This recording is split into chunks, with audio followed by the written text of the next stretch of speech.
ამ რამდენიმე ხნის წინ ასეთი იდეა გამიჩნდა, მოკლედ, რომ მოვამზადო და გამოვცე პატარა კრებული, რომელშიც შევა ლექსები ქალებზე და ქალებისთვის.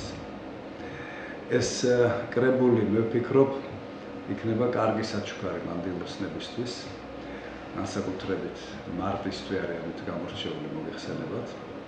და მე ვფიქრობ, რომ ყვავილებთან ერთად ძვირფასი საჩუქარი იქნება ეს ნებისმიერი ქალისთვის, იმიტომ რომ ამ წიგნით მათი თაყვანისმცემლები გამოხატავენ პატივისცემასაც, სიყვარულსაც, აღფრთოვანებასაც, ქალის მშვენიერებით, მისი კტემამოსილებით, მისი სილამაზით და მეტი გაცმარობ თქვას რაღაც დანიშნულება უნდა ჰქონდეს ერთ წიგნს. ახლა იდეა, მაგრამ ბუნებრივია რომ ჩაფიქრება ერთია და განხორციელება მეორე. არ არის მარტივი საქმე. ბუნებრივია საკმაოდ დიდ დროს მოითხოვს, იმიტომ რომ ასეთი ლექსების შერჩევას გარდა გემოვნებისა, გარდა კომპეტენციისა, ბევრი სხვა რამეც სჭირდება. ჯერერთი უნდა იცნობდე პრაქტიკულად ყველა იმ პოეტს, ცნობილს თუ მეტნაკლებად ცნობილსაც, რომელსაც შეუძლია ისეთი ლექსის დაწერა, ღირსი რო იყოს ასეთ კრებულში მოსახვედრად. მე ვერ დავიჩენებ იმას, რომ ყველას ვიცნობ. ამიტომ ბუნებრივია ეს გარკვეულ პრობლემას ბადებს. ბევრი ლექსი წავიკითხე, ძალიან ბევრი ლექსი, ბევრი ავტორისა და უნდა გითხრათ, რომ მთლად მარტივი საქმე არ აღმოჩნდა ამ კრებულისთვის შესაფერისი ლექსების შერჩევა. იმიტომ რომ კრიტერიუმები ბოლომადაც არის და სტანდარტული მოთხოვნები ძალიან მაღალიც არის, იმიტომ რომ მე არ მინდა რომ ამ ლექსში იყოს, ამ კრებულში უბრალოდ იყოს რომელიმე ლექსი, რომელიც თავისი დონითა თუ განწყობით აშკარად გამორჩეული იქნება უარყოფითი ნიშნით. აქ უნდა იყოს მხოლოდ საუკეთესო, რა გიღა ეს საჩუქარია ქალებისათვის, ბუნებრივია რომ ჩვენ ყველაფერი უნდა გავაკეთოთ, რომ აქ შემთხვევითი რამ ღირებულება არ მოხდეს.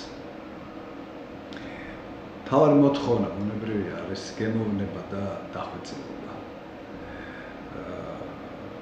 ჯერერთი მე გითხარით რომ რაღაცა პრობლემები არსებობს მეთქი ამასთან დაკავშირებით. ჯერერთი შეზღუდული დრო არის. მე მაგ პრაქტიკულად ერთი თვე მხოლოდ რომ ეს მოვასწრო და მინიმუმ ერთი წელიწადი მაინც სჭირდება ამას.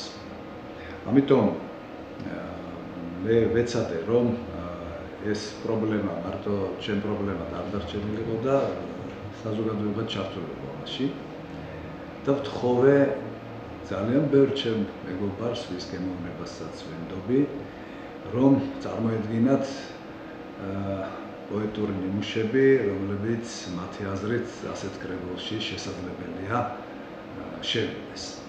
Facebook-ითაც გამოვაცხადე, ჩემ მოსწავლეებსაც კი მიმართე ასეთი თხოვნით და ძალიან დაინტერესდნენ სხვათა შორის მწერლებს, პოეტებს, ბევრ მანდილოსანს მიმართე ასეთივე თხოვნით, რომ მათი საყვარელი ლექსები მოეცათ ჩემთვის.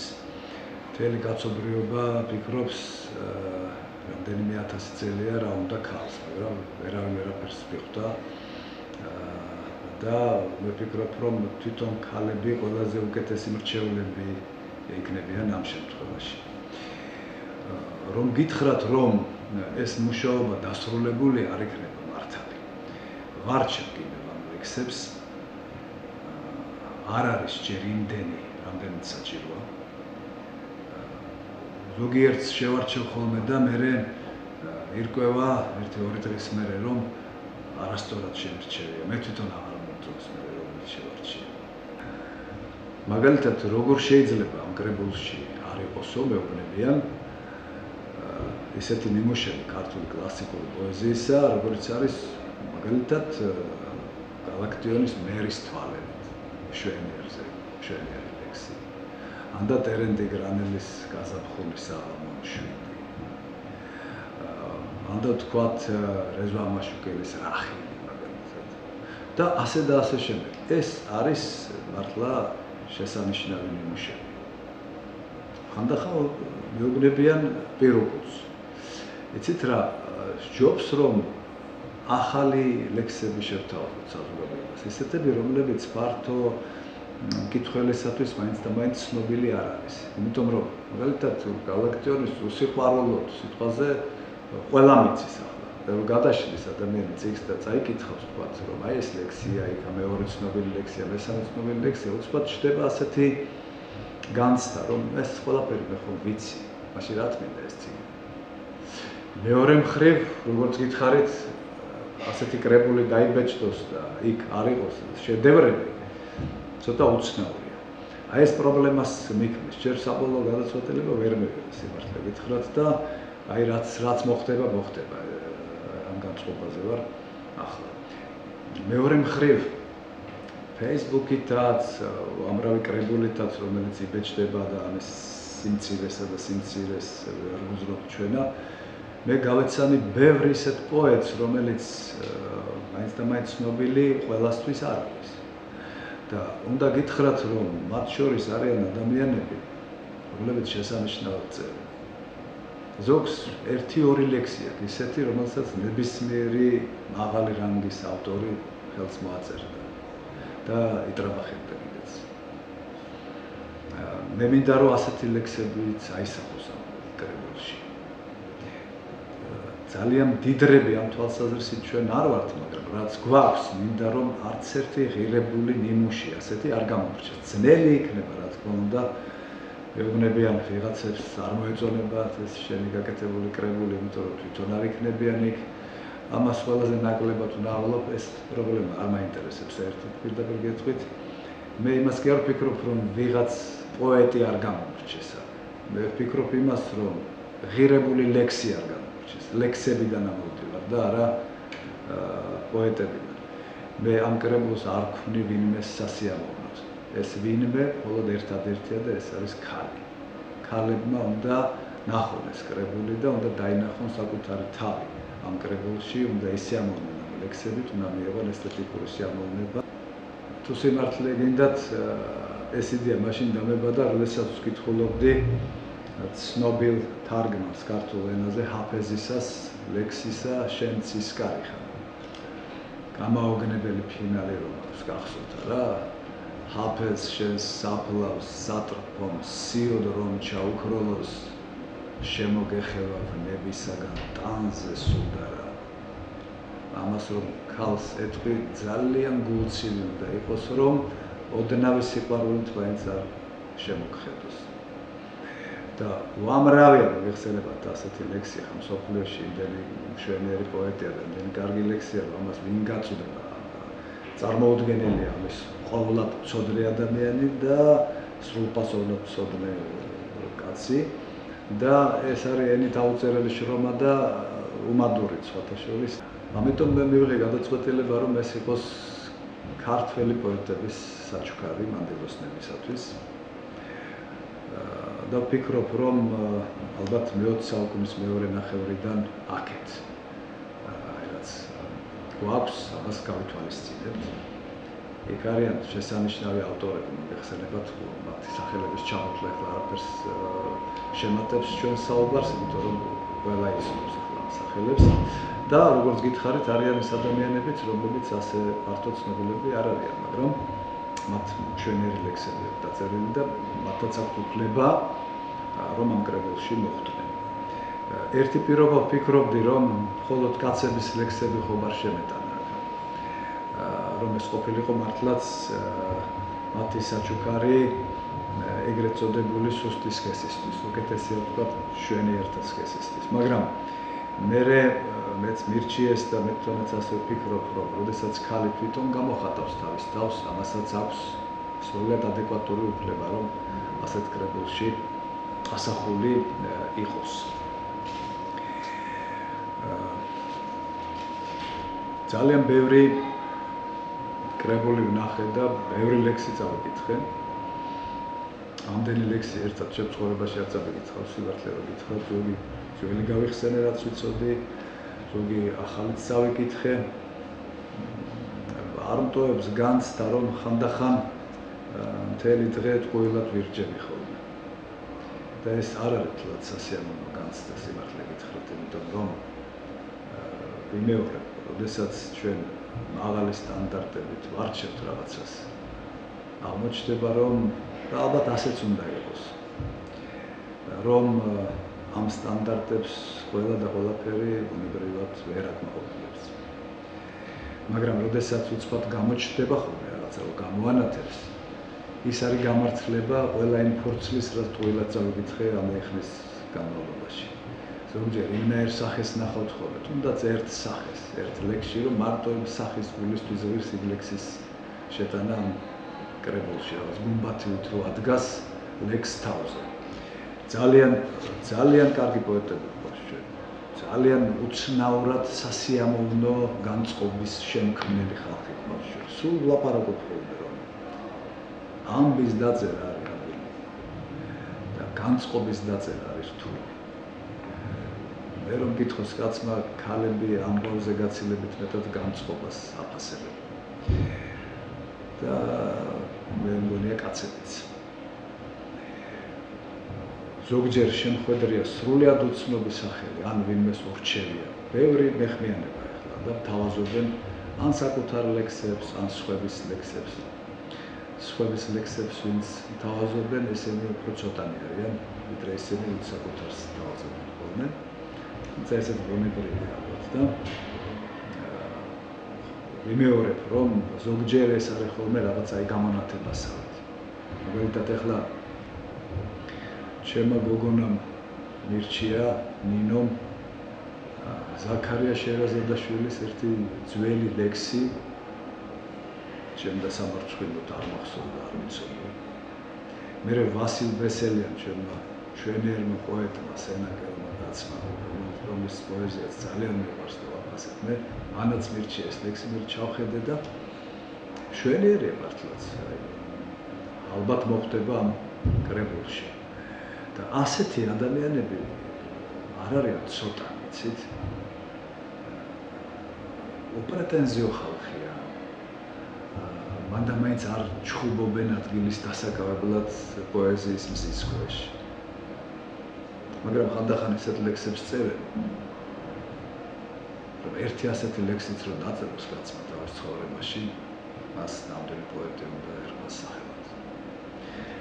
აი ეს არის ჯერჯერობით და ერთი-ორ ნიმუშს წაგიკითხავთ, თქვენ არ ვიცი ეს ნიმუშები მოხდება თუ არა ამ კრებულში ჯერჯერობით, იმიტომ რომ ყველაფერი ფარდობითია, იცით და როგორი ლექსებიც დაგროვდება საბოლოო ანგარიში და უახლოესი 10 დღის, 2 კვირის განმავლობაში, მე ამის მიხედვით შევარჩევ.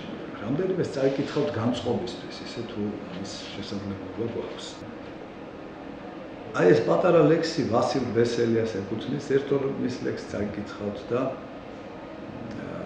იქნებ ზოგადი წარმოდგენა შევიქმნათ თვითონ ამ კრებულზე მუშაობის პროცესის აღქმის თვალსაზრისით. წავეკიდები მგონია ცეცხლად შენს მკერდს, შენს ტუჩებს, დაფერილ ხაწვებს, ასე ოთახში დამწყდელ მერცხალს სწადია ფანჯრის მინაში გაწვეს.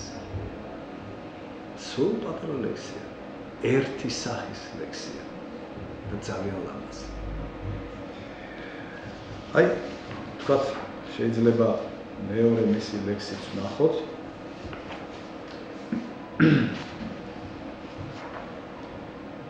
შენამდე სული მომქონდა პეშვით და ჩემი წლებიც ღრუბლებით ვფერე, დროს ცალი თითით კენკავდა ეშმა კლავიატურის მოწამლულ გერებს.